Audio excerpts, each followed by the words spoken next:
Bien, habíamos estado viendo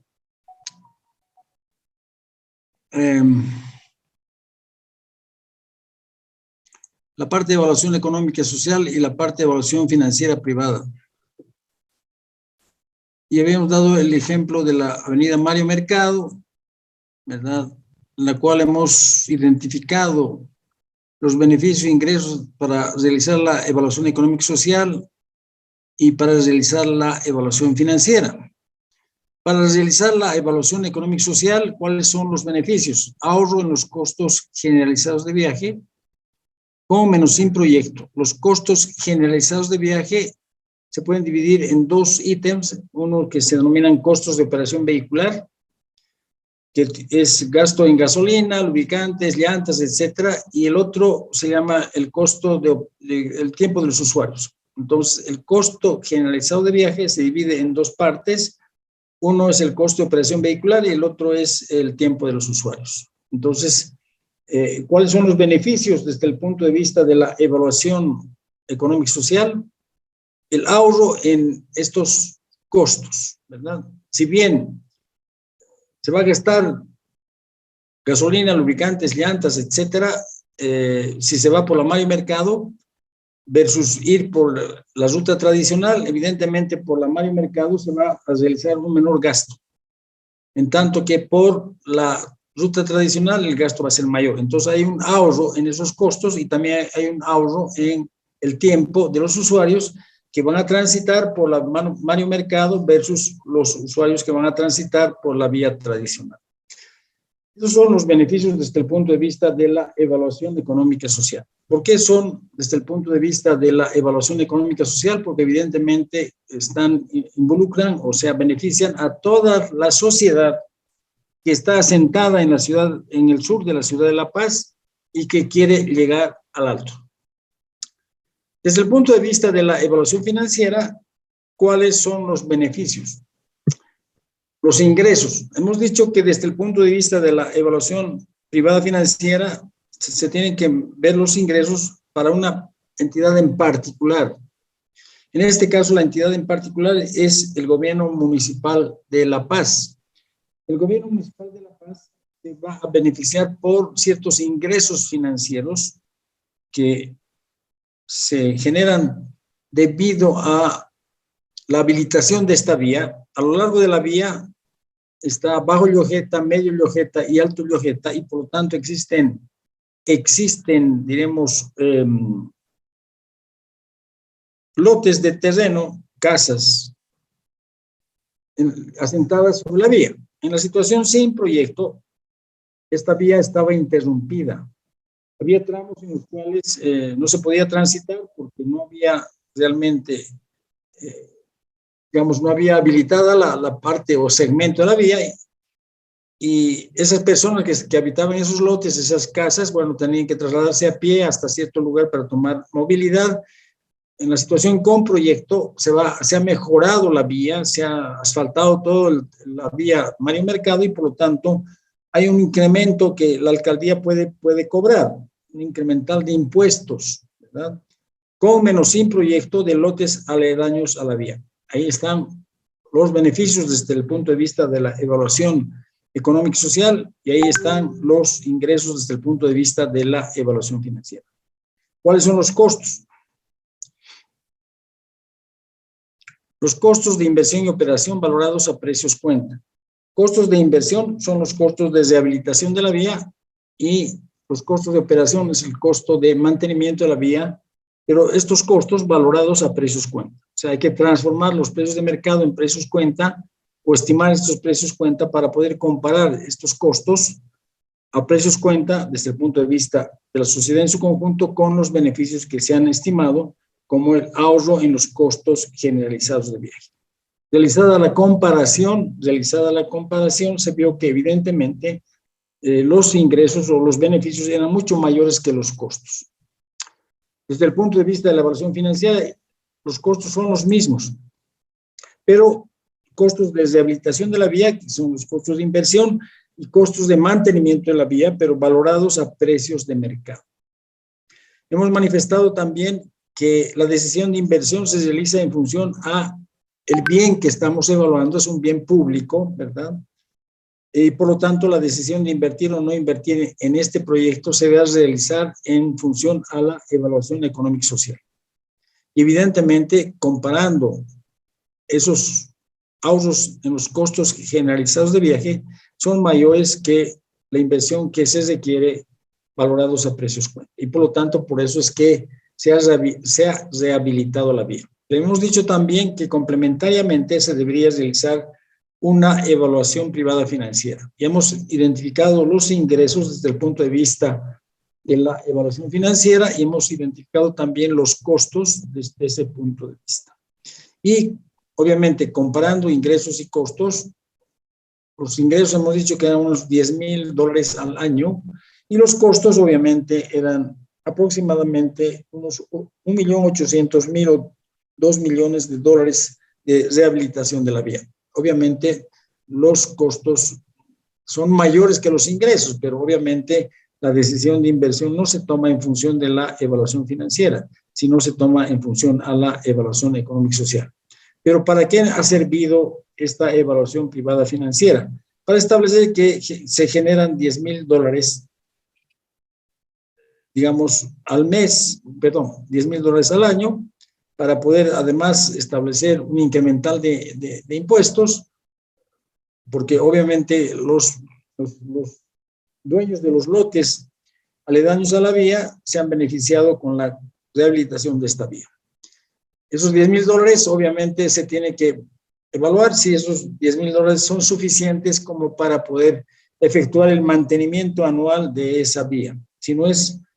Si esos recursos no son suficientes, evidentemente la alcaldía, el gobierno municipal de La Paz debería destinar recursos de otras fuentes para poder mantener la vía. Bien, para hacer sostenible el proyecto.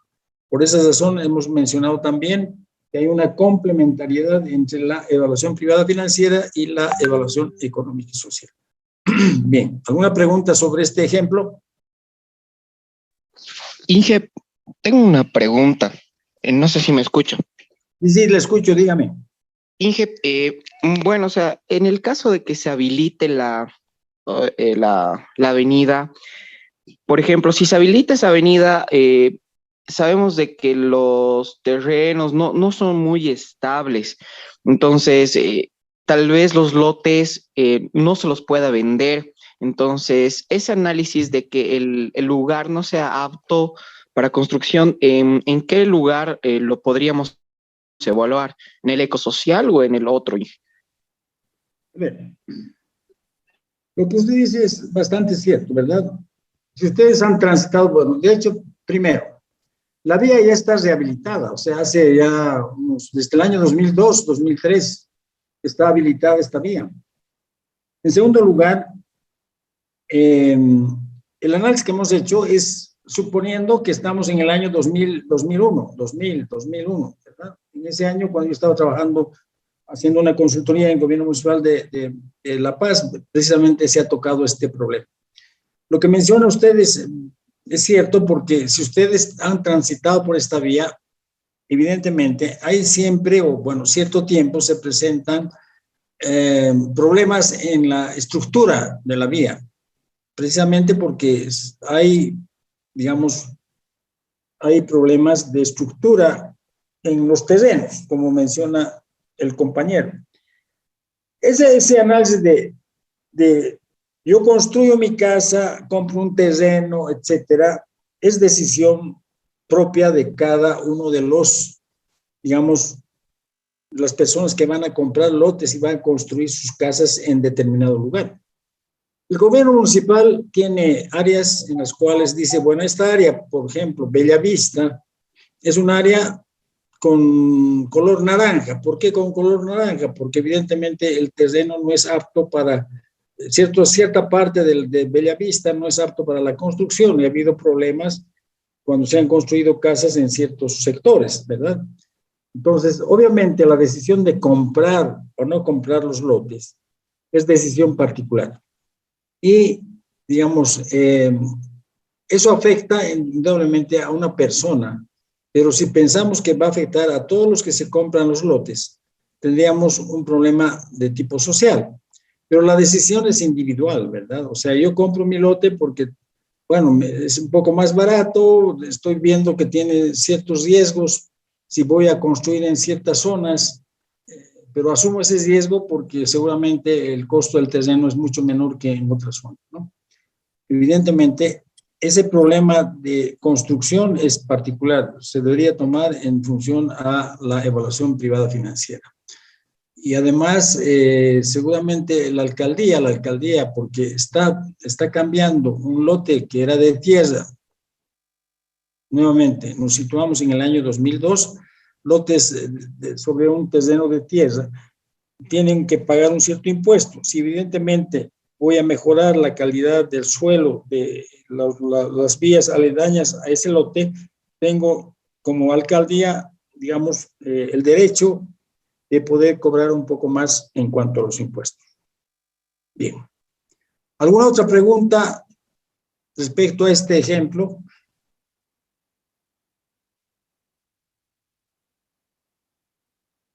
Bien. Si no hay preguntas, seguimos.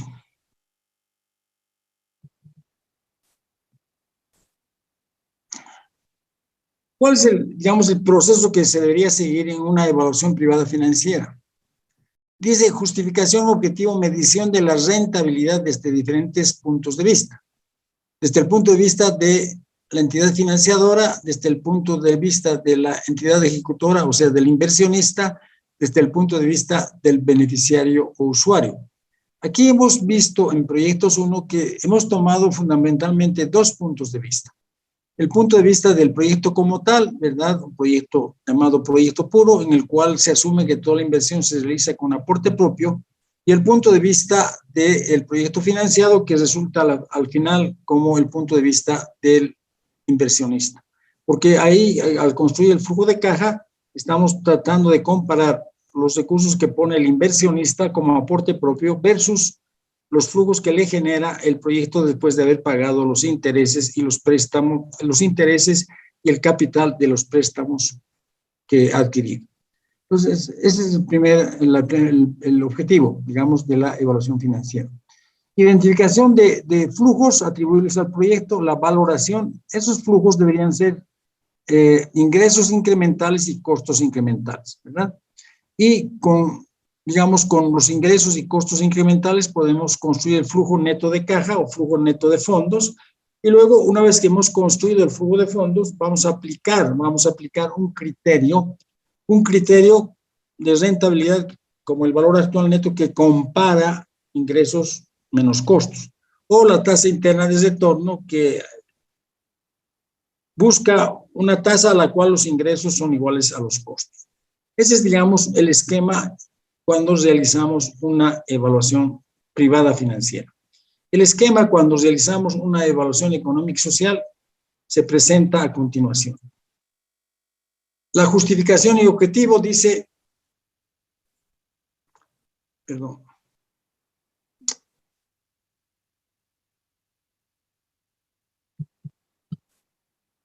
medición del aporte del proyecto al bienestar socioeconómico nacional. Hay un solo punto de vista, medir el aporte del proyecto al bienestar socioeconómico nacional. Y hay dos grandes etapas en este proceso. Una primera etapa es la identificación de los impactos atribuibles al proyecto. Y una segunda etapa, la valoración de estos impactos. En la primera etapa, en la identificación de los impactos, hay impactos positivos y hay impactos negativos. Los impactos positivos se dan por un aumento en el consumo o un ahorro de los recursos. Y los impactos negativos por un sacrificio de recursos o una reducción del consumo. Entonces, lo primero que tenemos que hacer cuando estamos realizando una evaluación económica y social es la identificación de los impactos. Hay dos tipos de impactos positivos, los buscamos en el mercado de bienes y servicios, es decir, el proyecto oferta un bien o un servicio. Supongamos que queremos fabricar cemento. Entonces, el proyecto genera cemento. Ahí, los impactos que genera en ese mercado, ambos son positivos. Hay un incremento de consumo, debido a que la fábrica de cemento, una nueva fábrica de cemento, va a fabricar cemento y va a haber una mayor disponibilidad de cemento. Y por lo tanto, va a haber un incremento en consumo. Y en segundo lugar, algunas fábricas de cemento que están trabajando en forma ineficiente, debido a que con el nuevo proyecto seguramente va a haber una disminución de precios del cemento, van a salir del mercado. Entonces, esos recursos que tiene esa fábrica de cemento van a ser destinados a otros usos en la economía. Ambos impactos son positivos. El uso de recursos se ve mejor cuando pensamos en un proyecto, por ejemplo, de generación de energía eléctrica. ¿Qué pasa en un proyecto de generación de energía eléctrica? Hay un incremento en el consumo de energía. Aquellas personas que viven en una localidad que no tiene energía eléctrica, que se alumbran su vivienda con lámparas de queroseno, usan la radio con pilas, cocinan con leña. ¿Qué pasa cuando en esa localidad entra energía eléctrica? Hay un incremento en el consumo, ¿verdad? Un incremento en el consumo. Evidentemente, las personas van a dormir más tarde. Antes se acostaban a las 8 de la noche, ahora se van a acostar a las 10 porque han comprado radio, se han comprado un pequeño televisor, entonces pueden disfrutar de las noticias, el entretenimiento, etcétera. Y por lo tanto, va a haber un incremento en el consumo.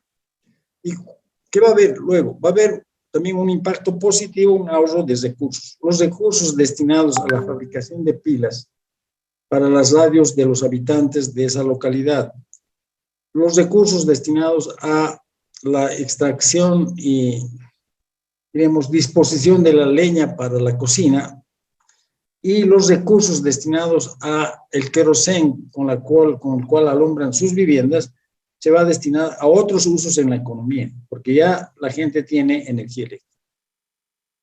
Ambos son impactos positivos. ¿Dónde se dan los impactos negativos? Para fabricar cemento, ¿verdad? Para fabricar cemento, la nueva fábrica requiere caliza, requiere mano de obra. Entonces, evidentemente, en el mercado de la caliza hay dos impactos que son negativos. Estamos viendo el mercado de los insumos. La caliza, la mano de obra, la nueva fábrica, ¿verdad? Debido a que va a necesitar caliza, el uso de la caliza se va a reducir porque existe otro proponente, otro proyecto que requiere este insumo. Entonces hay una reducción del consumo. Hay un sacrificio de recursos porque evidentemente se va a destinar una cierta cantidad de recursos para poder producir la caliza necesaria para la nueva fábrica. Los impactos positivos los vemos en el mercado de bienes y servicios. El proyecto es un oferente de un nuevo proyecto, cemento, energía eléctrica. Los impactos negativos los miramos en el mercado de los insumos, en el mercado de la caliza, en el mercado de la mano de obra. Es el primer paso, o sea, identificar los impactos. El segundo paso es valorar esos impactos. Esa valoración, los impactos en consumo, sean positivos o negativos, se valoran a través de la disposición a pagar. Y los impactos en recursos se valoran a través del costo marginal económico. Entonces, con estos, digamos, con tanto los impactos positivos como los impactos negativos, construimos el flujo neto económico. Y luego, una vez construido el flujo neto económico, aplicamos ciertos criterios como el valor actual neto económico, la tasa interna de retorno económica, etc. Entonces, aquí hay dos grandes pasos, nuevamente los reiteramos. la identificación de impactos y la valoración de esos impactos. No sé qué ha pasado.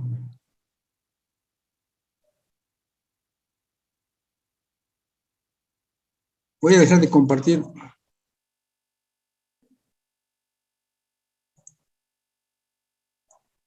No puedo pasar nada. Ay, no sé.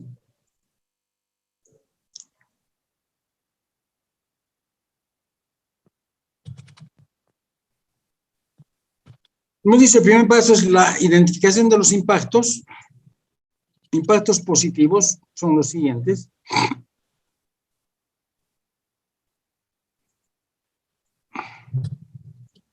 Nuevamente, los impactos positivos los encontramos en el mercado de bienes y servicios. El proyecto es un oferente. El proyecto produce cemento, el proyecto produce energía eléctrica, el proyecto produce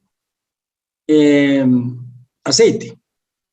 Entonces, incremento en el consumo de bienes, servicios o bienes meritorios. Debido a que el proyecto genera más cemento, va a haber un incremento en el uso del cemento. Si genera energía eléctrica, ya lo hemos mencionado, va a haber un mayor uso de la energía eléctrica. El cuarto impacto, liberación de recursos productivos. También hemos visto, hemos mencionado este impacto positivo. Si voy a tener energía eléctrica, voy a liberar los recursos para fabricar pilas, para extraer la leña, para producir diésel o queroseno para alumbrar las viviendas. Estos dos impactos positivos, el primero y el cuarto, se dan en una economía cerrada, es decir, en una economía en la cual no existe intercambio de bienes con otros países. Los otros dos impactos, incremento en las exportaciones y por lo tanto incremento en divisas y la reducción de las importaciones y el consecuente ahorro de divisas se da en un mercado donde existe un intercambio con el resto del mundo. Si el país incrementa sus exportaciones, ¿verdad? Obviamente va a haber mayor flujo de divisas hacia el país y por lo tanto este es un impacto positivo. La reducción de las importaciones, va a haber un ahorro de divisas, ¿verdad? Si yo en mi balanza de pagos importo menos, voy a gastar menos divisas y eso es bueno para el país. Por eso es un impacto positivo.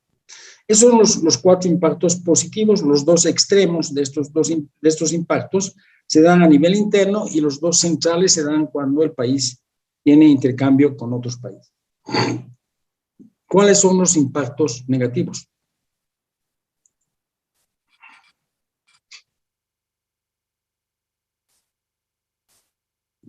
Al igual que en el caso de los impactos positivos, los dos extremos se dan en el mercado de bienes, en el mercado de insumos o factores de producción. Si yo voy a fabricar cemento, requiero caliza para fabricar cemento, etc. Pero los dos extremos de estos impactos negativos, disminución del consumo de bienes, servicios o bienes meritorios y compromiso o utilización de recursos productivos, se dan a nivel interno. Y los dos centrales, reducción de las exportaciones. Si yo reduzco las exportaciones, la cantidad de divisas que recibía, hay un sacrificio de divisas y eso es malo para el país. Y por otra parte, si yo aumento las importaciones, hay mayor gasto de divisas y por lo tanto también no es bueno para el país. Entonces, estos son los dos impactos a nivel de, diremos, intercambio de bienes con otros países. Los dos extremos son a nivel interno y los dos centrales son a nivel de relaciones con otros países. Esos son los impactos negativos.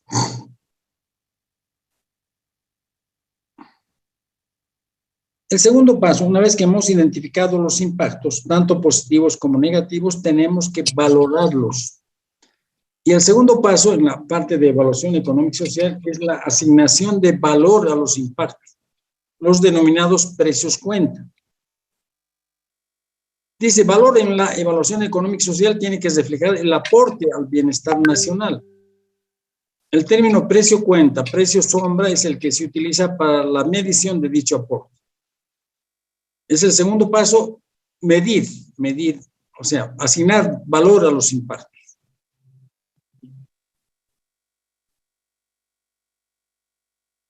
Existen dos tipos de precios cuenta.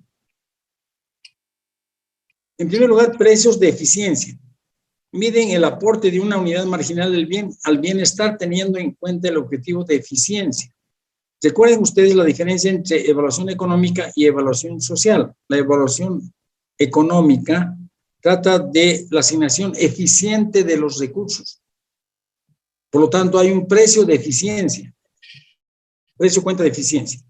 Y hay un precio llamado social, mide el aporte de una unidad marginal del bien sobre el bienestar teniendo en cuenta los objetivos de eficiencia y equidad. Recordemos también que hemos mencionado cuando realizamos evaluación social, hay se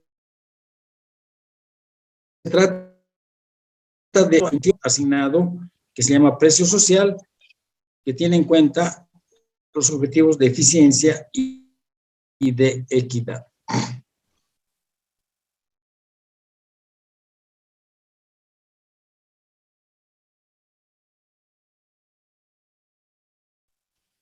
Dice el gobierno en una situación mejor que si no se hiciera el proyecto. Ello implica que solo deberían realizarse los proyectos con valor actual neto social positivo. Es decir, los recursos son escasos, sean recursos privados o sean recursos públicos. Y por lo tanto, si vamos a aprobar proyectos que tengan un valor actual neto social positivo, el proyecto va a estar en mejores condiciones que no hacer el proyecto. Entonces, aquí dice que deberían realizarse los proyectos con valor actual neto social positivo, solamente esos proyectos. Entonces, existen y se ha avanzado mucho en la parte metodológica para tratar de identificar adecuadamente los beneficios, tratar de identificar adecuadamente los costos desde el punto de vista de la evaluación económica y social para tomar la decisión correcta.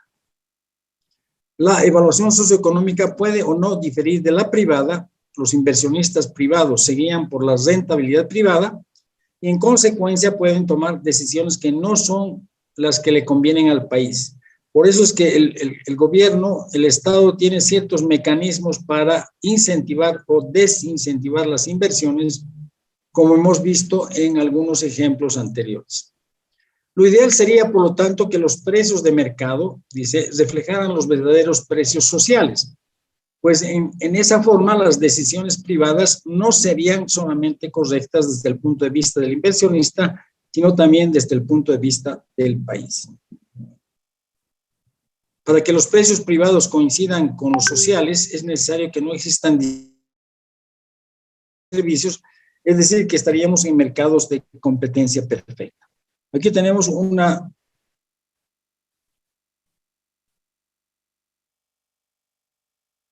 parte de la lámina que dice, bueno, los precios nos permiten asignar en forma eficiente los recursos. Y podríamos guiarnos por los precios de mercado siempre y cuando estemos en un mercado de competencia perfecta. Es decir, que no haya impuestos, no haya subsidios, no haya controles de precio, no haya monopolios, etc. Esa situación de mercado perfecto es ideal, es decir, no existe competencia perfecta. Y por lo tanto, los precios de mercado no se pueden utilizar para asignar eficientemente los recursos. Entonces, tenemos que corregir estos precios, llegar a lo que se llaman los precios, digamos, precios cuenta, ya sean precios de eficiencia o precios sociales, para asignar los recursos en forma eficiente, en el primer caso, y en forma eficiente y equitativa cuando hablamos de precios sociales. En la medida que las instituciones existan, los dos tipos de precios serán diferentes entre sí, precios de mercado y precios sociales.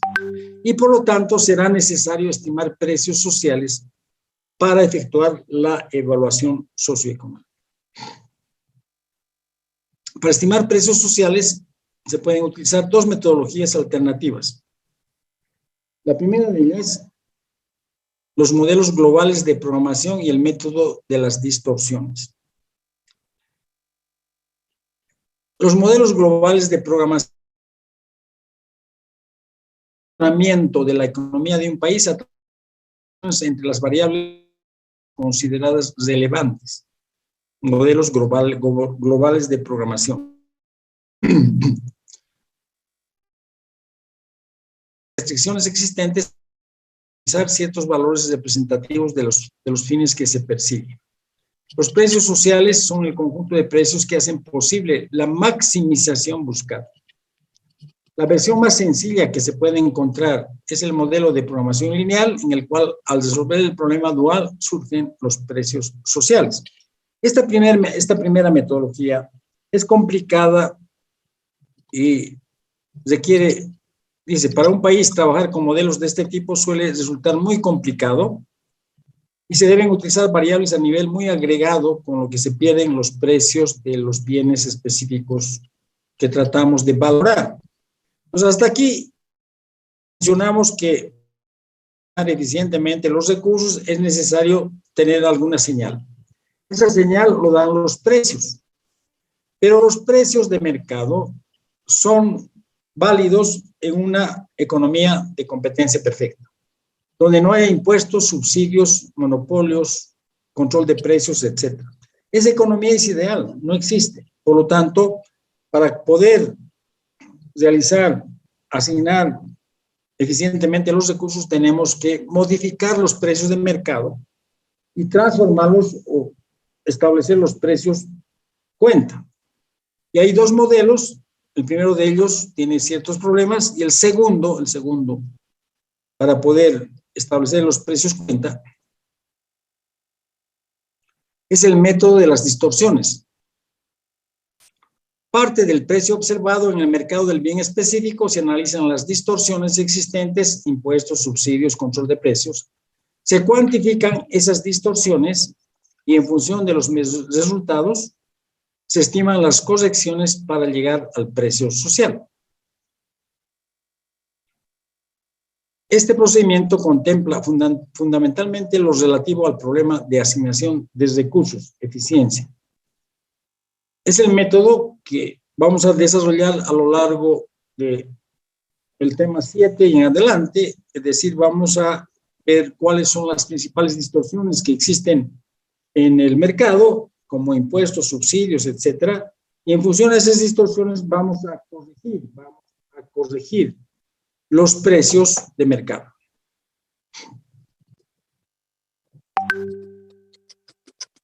A los efectos de poder aplicar la metodología para evaluar beneficio y costo de los proyectos desde el punto de vista socioeconómico, se parte de tres postulados básicos que se llama la economía del bienestar.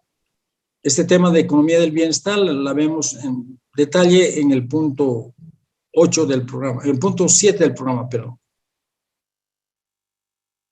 Los postulados son: primer postulado, lo que paga un consumidor en condiciones de competencia por unidad de un bien X, es decir, su precio de demanda, representa el beneficio marginal de esa unidad para el demandante. En consecuencia, la curva de la demanda de mercado coincide con el beneficio marginal privado de consumir el bien. O sea, la curva de demanda representa el beneficio marginal privado. Segundo postulado, el precio de oferta en condiciones de competencia, es decir, el costo marginal, representa el costo de oportunidad de cada unidad adicional desde el punto de vista de los oferentes en términos de recursos productivos. Por lo tanto, la curva de oferta del mercado es el costo marginal privado de producir el bien, costo marginal privado.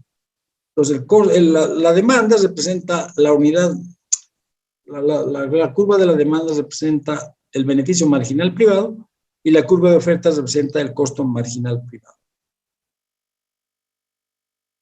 Y el tercer postulado dice, al evaluar los beneficios netos de un proyecto desde el punto de vista socioeconómico, normalmente se suman algebraicamente beneficios signo positivo y costos signo negativo.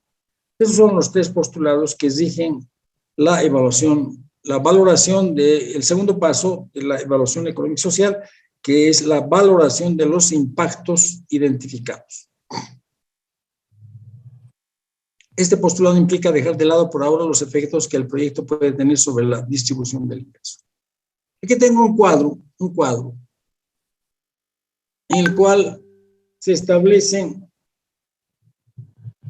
las diferencias, coincidencias que pueden existir entre la evaluación financiera, la evaluación económica y la evaluación social. La primera columna son los elementos de la evaluación, la segunda columna es la evaluación financiera, la tercera columna es la evaluación económica y la cuarta columna es la evaluación social. Hemos querido mostrar este cuadro resumiendo todo lo que hemos dicho anteriormente y nos va a mostrar en forma, espero, clara las diferencias que existen entre evaluación privada financiera, evaluación económica y evaluación social de proyectos. Vayamos analizando este cuadro. El punto de vista, desde el punto de vista de la evaluación, hay varios posibles. Proyecto puro, proyecto financiado, esos son los dos puntos de vista principales, perdón, que hemos visto en proyectos 1. Y para ello hemos construido el flujo de fondos del proyecto puro y flujo de fondos del proyecto financiado. Desde el punto de vista de la evaluación económica es la colectividad nacional. Desde el punto de vista de la evaluación social, también la colectividad nacional. ¿Cuál es el objetivo? Desde el punto de vista de la evaluación privada financiera, maximizar el rendimiento financiero. Desde el punto de vista de la evaluación económica, maximizar el aporte neto de los proyectos al bienestar económico nacional. Desde el punto de vista de la evaluación social, el mismo punto de vista de la evaluación económica, pero contemplando objetivos redistributivos. ¿Qué significa estos objetivos redistributivos? Cuando realizamos una evaluación económica y una evaluación social, por ejemplo, de un proyecto de agua potable, desde el punto de vista de la evaluación económica, un proyecto de agua potable en las laderas de la ciudad de La Paz sería igual a un proyecto de agua potable en la Rinconada, en la zona sur de la ciudad de La Paz. Las laderas de la ciudad de La Paz tienen población mayormente con ingresos, con bajos ingresos, y la Rinconada tiene población con altos ingresos. Desde el punto de vista de la evaluación económica, ambos tipos de proyectos de agua potable serían iguales, están beneficiando a la colectividad. Desde el punto de vista de la evaluación social, ambos proyectos son diferentes. El primero de ellos está beneficiando a población de bajos ingresos y el segundo está beneficiando a población de altos ingresos. Eso se ve a través de lo que se llaman los impactos o los objetivos redistributivos. Por eso decíamos que la evaluación social podría ser un instrumento para la redistribución de la riqueza. Entonces ¿por qué el proyecto de agua potable de la población asentada en las laderas es mejor que el proyecto de agua potable para población de altos ingresos? Porque ahí se analiza cuáles son los impactos, los efectos redistributivos cuando realizamos evaluación social, dónde van los beneficios en uno y otro proyecto. Los beneficios seguramente van a ir, en primer lugar, a la empresa que va a administrar el servicio. En segundo lugar, los beneficios del proyecto van a beneficiar a la población de bajos recursos en cuanto a, se trata de las laderas de la ciudad de La Paz, y van a beneficiar a población de altos ingresos en lo que se refiere a la población de la Rinconada en la ciudad de La Paz. Entonces, evidentemente hay una diferencia entre ambos tipos. Criterio de la toma de decisiones, tercera fila.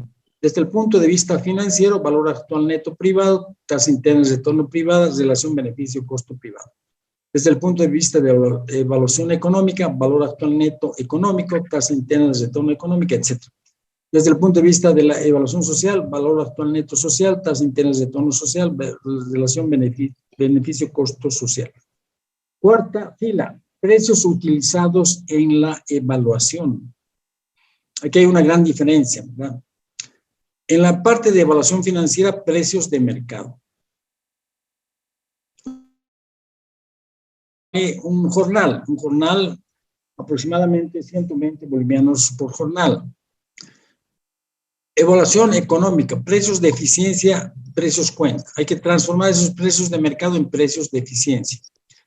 Desde el punto de vista de la evaluación económica, precios sociales, precios ponderados por los efectos redistributivos, lo que hemos mencionado anteriormente. Hay una diferencia entre precios de eficiencia y precios sociales. Los precios de eficiencia se utiliza en evaluación económica, los precios sociales se utilizan en la social. Beneficios y costos tenidos en cuenta. Desde el punto de vista de la evaluación financiera, beneficios y costos directos atribuibles a la venta del producto. No incluyen externalidades. Enseguida tenemos un ejemplo. Desde el punto de vista de la evaluación económica, beneficios y costos directos primarios, beneficios y costos directos secundarios, beneficios y costos indirectos, incluye externalidades. Desde el punto de vista de la evaluación económica, desde el punto de vista de la evaluación social, igual a la evaluación económica, pero considerando nuevamente los impactos distributivos. Aquí quiero hacer, diremos, un paréntesis. ¿Qué son las externalidades? Las externalidades son impactos que genera el proyecto para terceros. Desde el punto de vista de la evaluación financiera privada, no se consideran estas externalidades, los impactos que genera el proyecto para terceros. En cambio, cuando realizamos evaluación económica o evaluación social, esos impactos tienen que valorarse. Vayamos a algunos ejemplos. Supongamos que el proyecto es la construcción de un sistema de alcantarillado. Desde el punto de vista de la evaluación privada financiera, ¿qué vamos a medir? Los ingresos que genera el servicio a los usuarios del alcantarillado, ¿verdad? Seguramente les vamos a cobrar un cierto monto de uso del servicio de alcantarillado. ¿Y cuáles van a ser los costos? Los costos van a ser los costos de construcción del alcantarillado. Bien, ahí se termina el análisis. Desde el punto de vista de la evaluación económica, ¿qué pasa si, de la evaluación económica y social, qué pasa si en ese sistema de alcantarillado no se ha construido una planta de tratamiento? Entonces, el sistema de alcantarillado echa sus aguas negras y grises a los cuerpos receptores aledaños. ¿Cuáles son los cuerpos receptores aledaños?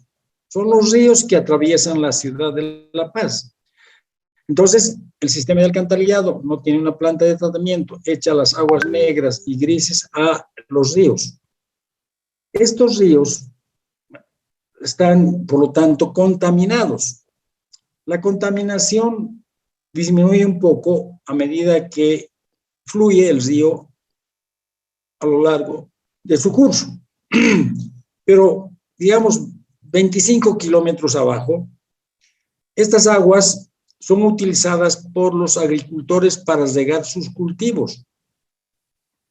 Entonces, esta es una externalidad negativa porque el proyecto de construcción del alcantarillado no ha previsto la construcción de una planta de tratamiento que reduce la contaminación y están, digamos, echando las aguas del sistema de alcantarillado al río. Ese río las aguas de ese río están siendo utilizadas por los agricultores para regar sus cultivos. Entonces, ¿qué está pasando? Hay una externalidad negativa. Es una externalidad negativa, ¿por qué? Porque está afectando, y es una externalidad negativa, y en la producción, porque está afectando a los productores de alimentos que están regando sus cultivos con esa agua contaminada. Y por el hecho de que ha existido ese impacto negativo, los agricultores no han recibido, primero, no han intervenido en el diseño del sistema de alcantarillado. Y en segundo lugar, no han recibido ninguna compensación monetaria por el hecho de que están usando unas aguas contaminadas para el riego de sus cultivos. Por eso es una externalidad, un efecto del proyecto para terceros. Pero también existen, digamos, esa es una externalidad negativa en la producción. Hay también externalidades, pueden ser positivas o negativas en el consumo. Supongamos que una persona fuma en un ambiente cerrado, está contaminando el aire y está contaminando la salud de las personas que están ubicadas en ese recinto cerrado. Entonces, las personas que han sido afectadas negativamente por ese consumo del cigarrillo no han intervenido, digamos, en el diseño de la planta de fabricación de cigarrillos y tampoco reciben una compensación monetaria por el hecho de que están aspirando el humo de una persona que está fumando en una sala cerrada. Esta es una externalidad negativa en el consumo. Por lo tanto, cuando realizamos la evaluación económica y cuando realizamos la evaluación social, estas externalidades tienen que ser consideradas. La última línea, tratamiento de las transferencias financieras. Desde el punto de la evaluación económica, desde el punto de vista de la evaluación financiera privada, estas transferencias financieras se incluyen, ¿verdad? Incluimos los impuestos. Cuando realizamos la evaluación de un proyecto, hay impuestos al IVA, hay impuestos a las transacciones, hay impuestos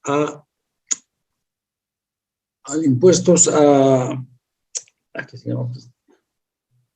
Al IVA, las transacciones y el impuesto sobre la renta. El IVA 13%, transacciones 3% y sobre la renta o sobre las utilidades del 25%. Cuando realizamos la evaluación privada financiera, incluimos estos impuestos. Cuando realizamos la evaluación económica, no se incluye ninguna transferencia monetaria o financiera. ¿Por qué razón? Porque se está evaluando el aporte del proyecto desde el punto de vista de la comunidad en su conjunto. En la comunidad existen dos sectores, el sector privado y el sector público. El sector privado genera los impuestos y los transfiere al sector público, pero dentro de la economía no ha habido ningún cambio. Hay una mera transferencia monetaria, ¿verdad? Es como si yo pasara 10 bolivianos de mi bolsillo izquierdo a mi bolsillo derecho. No ha habido ningún cambio en mi economía.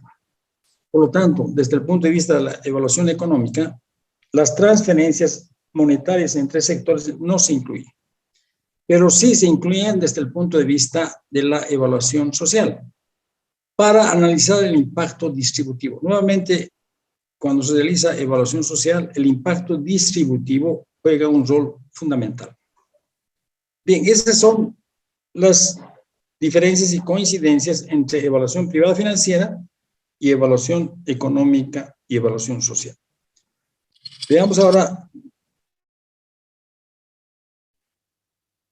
hacemos hincapié en beneficios y costos tenidos en cuenta.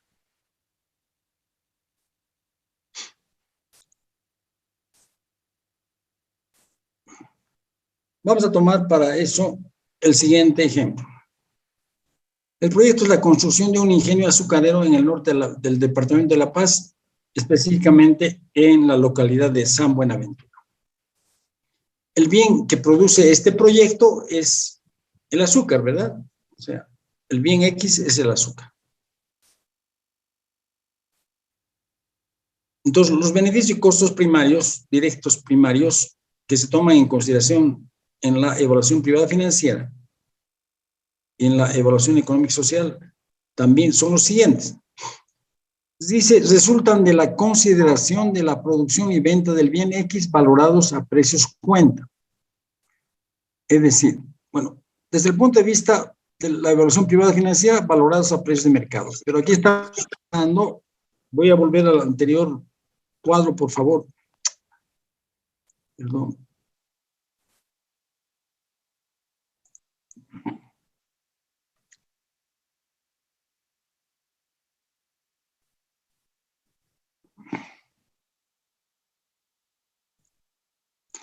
En este cuadro estamos analizando beneficios y costos tenidos en cuenta. Beneficios y costos desde el punto de vista de la evaluación privada financiera, beneficios y costos atribuibles a la venta del producto. Entonces, cuando realizamos una evaluación privada financiera, lo que hacemos es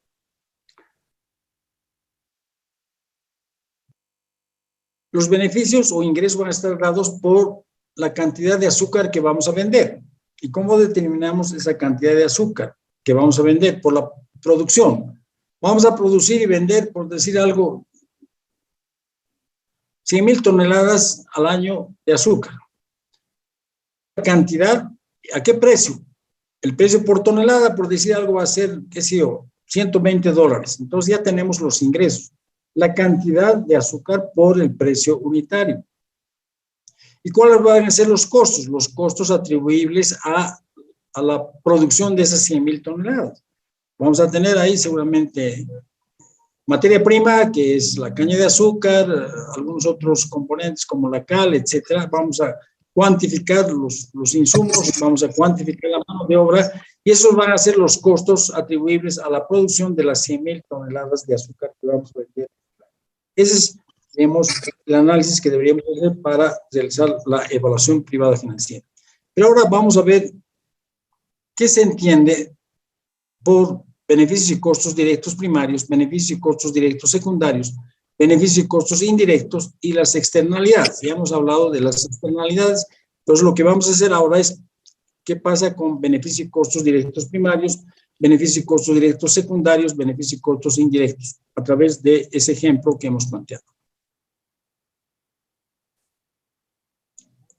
El bien X es el azúcar. Los beneficios y costos directos primarios resultan de la consideración de la producción y venta del bien X valorados a precios cuenta. Producción y venta de azúcar, ¿a qué precios? No a precios de mercado, a precios cuenta. Esos son los beneficios y costos directos primarios. Beneficios y costos directos secundarios. Se deben analizar. En primer lugar, el mercado en el cual el bien X es un insumo. Recuerden que el bien X es el azúcar. Entonces vamos a analizar el mercado en el cual el azúcar es un insumo. Tenemos que analizar el mercado de chocolates, el mercado de dulces, de gaseosas, de repostería, etcétera, y ver si en este mercado existen distorsiones como impuestos, subsidios, control de precios, etcétera. Entonces, en primer lugar, para poder establecer cuáles son los beneficios y costos directos secundarios, tenemos que analizar el mercado en el cual el bien X es un insumo y si en este mercado existen algún tipo de distorsiones como impuestos, subsidios, etc. En segundo lugar, tenemos que analizar el mercado de los insumos para la producción del bien X. Para producir azúcar requerimos cal, mano de obra. ¿Qué pasa en estos mercados? ¿Existen distorsiones? Como impuestos, subsidios, etc. ¿Cómo de los beneficios y costos indirectos?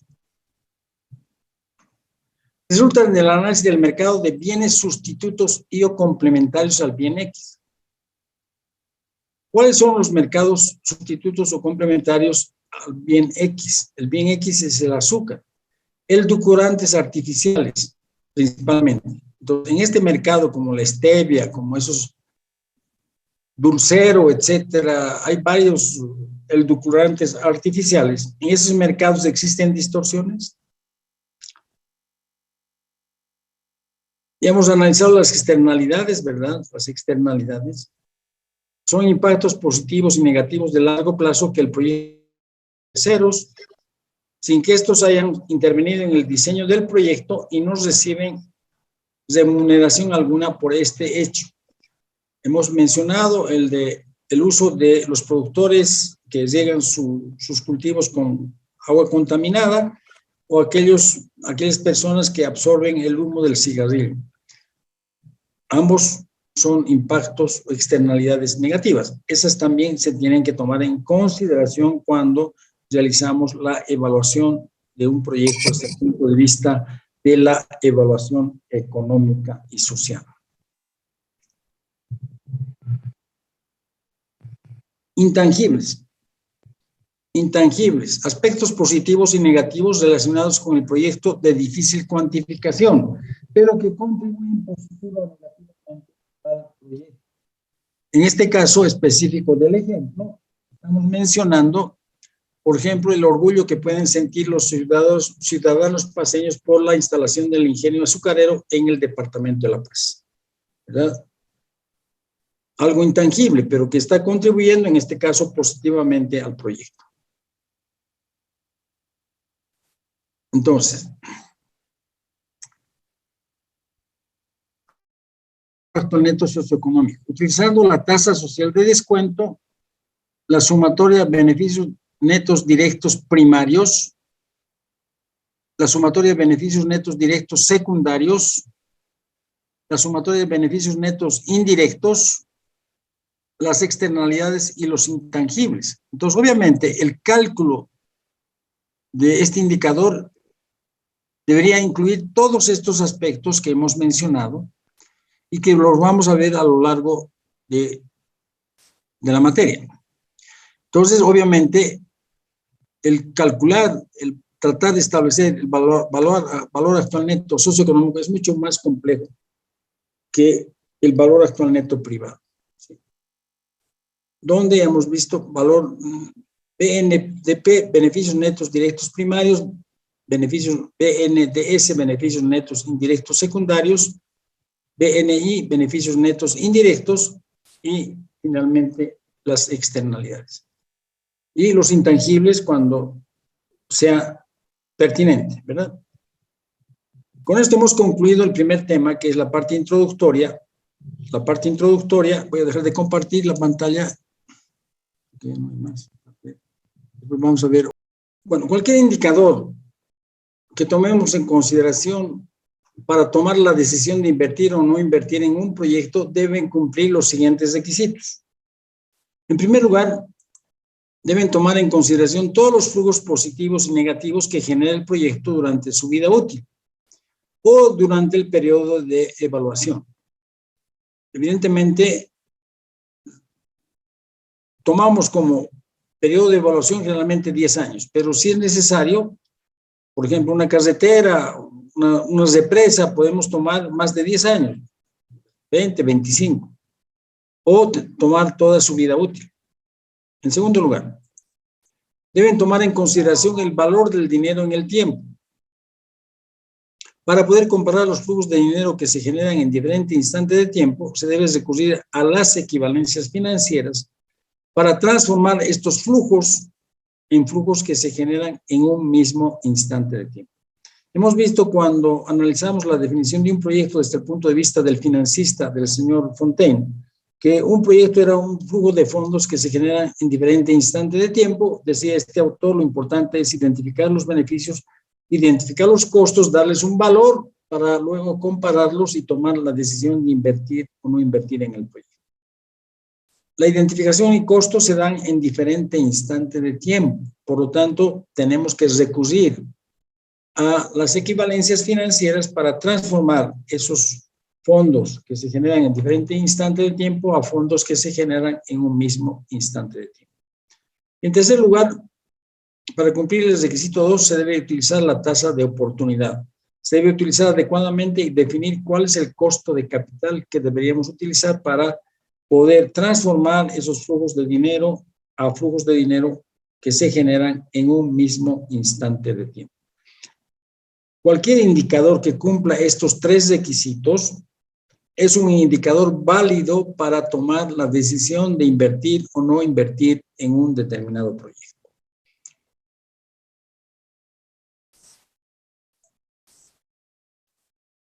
Vamos a repasar lo que hemos visto en proyectos 1.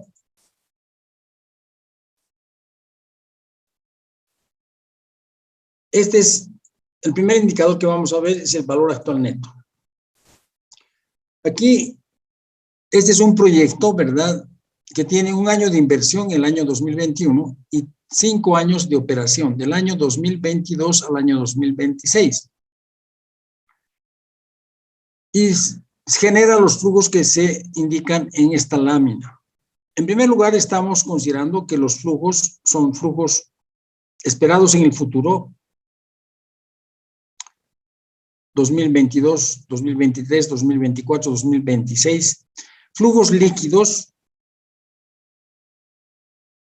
y flujos diferenciales de la situación con menos sin proyecto. Estos flujos que estamos mostrando cumplen esos requisitos. Y por lo tanto, podemos calcular el valor actual neto. ¿Qué hace el valor actual neto? Actualiza los flujos futuros a valor presente, ¿verdad? Y por lo tanto, si consideramos que el costo de capital, la tasa de oportunidad es del 5%, podríamos calcular el valor actual neto de la siguiente manera. Menos 20,000, porque es el momento actual, el flujo es negativo, más los 15,000 sobre la tasa de interés elevado a un periodo. Estamos actualizando estos valores de los flujos futuros a valor presente a través de esta fórmula, más 12,000 sobre 1 más la tasa de oportunidad elevado al cuadrado, etcétera, más 20,000, más 10,000 y más 17,000. Entonces, lo que estamos haciendo aquí es actualizar todos los flujos a valor presente, con lo cual obtenemos lo que se llama el valor actual neto a una tasa del 5%. Esa tasa del 5% es el costo de capital que lo hemos obtenido aplicando los conocimientos obtenidos en proyectos 1, ¿verdad? De tal manera que es, digamos, una tasa de oportunidad relevante para tomar la decisión. Haciendo el cálculo correspondiente, resulta que, perdón,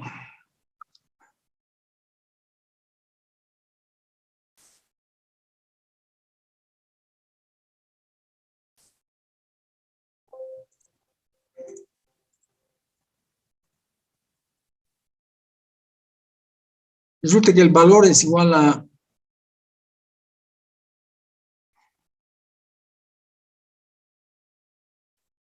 43,993,79, mayor que 0.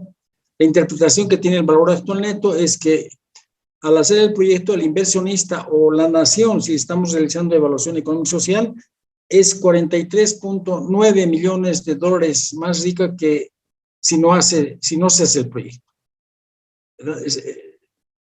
El valor actual neto refleja el incremento en riqueza en el momento actual por hacer el proyecto. Resumiendo, la sumatoria es de t igual 0 hasta n de f sub t, 1 más i elevado a t, donde f sub t es el flujo de caja en el periodo t, n es el último flujo de caja, e i es la tasa de interés o la tasa de oportunidad. La interpretación, ya lo hemos mencionado, el valor actual neto representa el incremento en riqueza del inversionista o de la sociedad. El inversionista si es evaluación privada financiera, o de la sociedad si es evaluación económica social, en el momento actual por hacer el proyecto.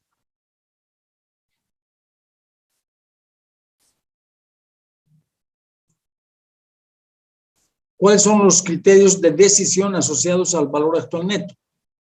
Si el valor actual neto calculado a la tasa de oportunidad o costo de capital es mayor que 0, diríamos que el proyecto es rentable. Si el valor actual neto a la tasa de oportunidad es igual a 0, que el proyecto es indiferente. Y si el valor actual neto a la tasa de oportunidad es menor que 0, el proyecto es no rentable. Por lo tanto, deberíamos aprobar, financiar, construir proyectos con valores actuales netos mayores que 0. Dice, por lo tanto, es relevante establecer con precisión la tasa de oportunidad que se va a utilizar para el cálculo del valor actual. Ya lo hemos mencionado y en proyectos 1 tenemos un tema específico para establecer cuál debería ser la tasa de oportunidad o costo de capital que deberíamos utilizar para el cálculo de este indicador. Tasa interna de retorno, segundo indicador que hemos también mencionado en proyectos 1, estamos recordando algo de este tema. Por definición, la tasa interna de retorno es la tasa que hace que el valor actual neto sea igual a 0. Entonces dice, cada proyecto tiene su particular tasa interna de retorno. Su cálculo se realiza por iteraciones sucesivas hasta encontrar una tasa a la cual el valor actual neto es igual a 0. Sin embargo, si queremos calcular en forma manual esta tasa interna de retorno, se podría efectuar este cálculo de la siguiente manera. Bueno, para calcular el valor actual neto, la tasa interna de retorno, podemos recurrir al Excel, ¿verdad? Lo hemos hecho con algunos ejercicios en el semestre pasado. Para calcular el valor actual neto, recurrimos a las fórmulas financieras NBA, le damos el rango desde el segundo flujo hasta el último, y luego, digamos, le damos la tasa de interés a la cual queremos calcular el valor actual neto, y la fórmula nos da inmediatamente el cálculo, y a ese cálculo le debemos sumar, perdón, le debemos sumar el primer flujo, que es negativo, con su signo, y de esa manera encontramos el valor actual neto en el Excel. Cuando calculamos o queremos calcular la tasa interna de retorno, ya no le damos la tasa a la cual queremos calcular, simplemente le damos el rango de flujos que tiene el proyecto, desde el primero hasta el último, y inmediatamente recurrimos a la fórmula IRR o tasa interna de retorno, y el Excel calcula inmediatamente este valor. Y lo que está haciendo el Excel es, internamente está iterando hasta encontrar un valor al cual el valor actual neto sea igual a 0. Decíamos que podíamos calcular en forma manual esta tasa interna de retorno de la siguiente manera.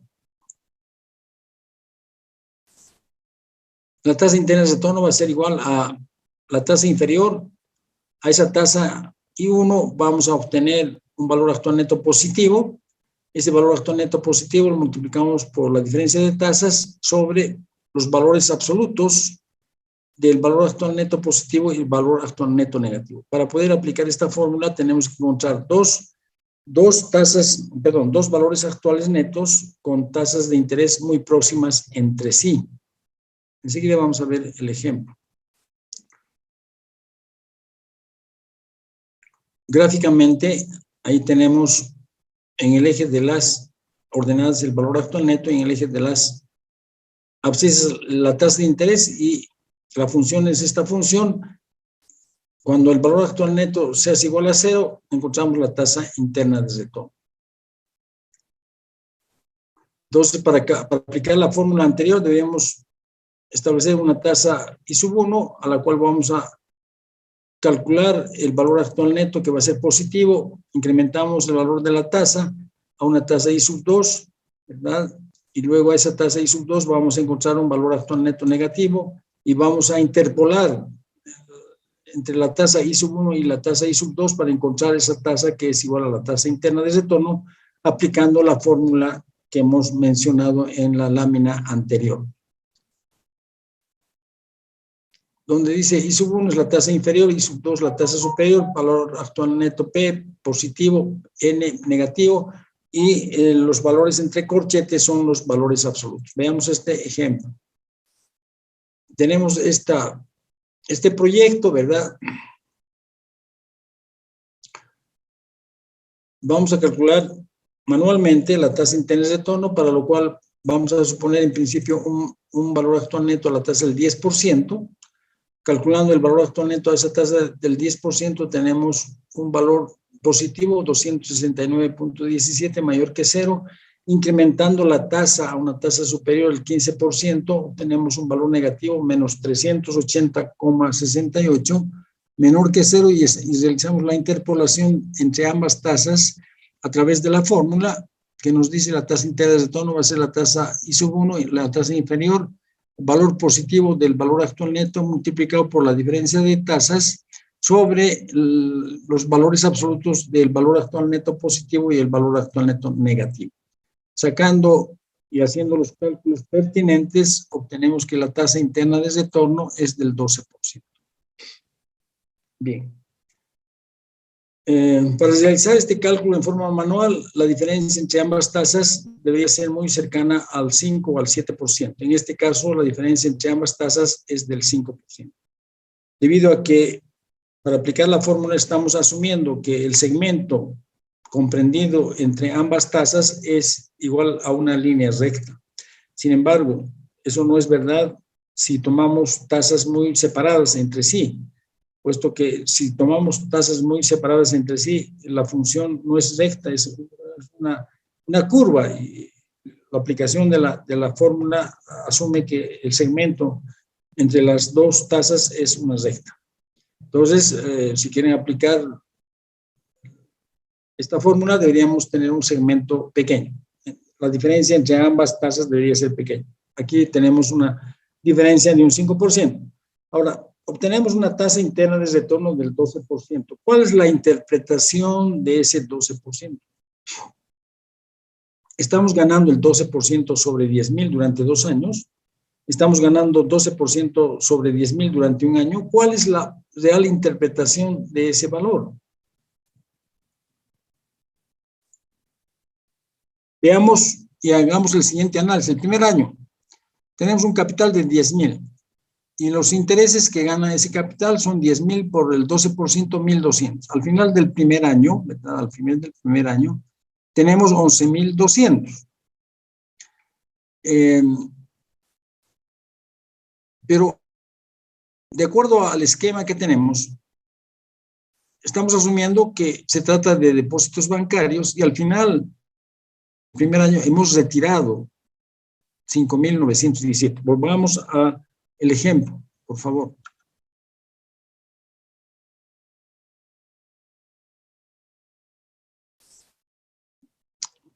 Este no es el ejemplo. El ejemplo está más abajo.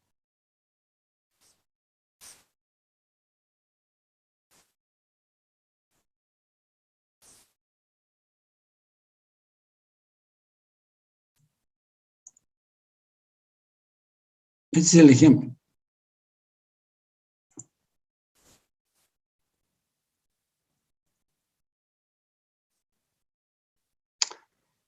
Aquí estamos, es como si depositáramos en el banco 10.000, al final del primer año retiramos 5.917 y al final del segundo año retiramos 5.917. ¿Cuál es la interpretación de ese 12%? Estamos ganando 12% sobre 10.000 durante 2 años, estamos ganando 12 sobre 10.000 durante el primer año. Veamos cuál es la interpretación correcta. Aquí el proyecto está liberando 5.917 el primer año y 5.917 el segundo año. Es como si retiráramos del banco 5.917 al final del primer año y 5.917 durante el segundo año.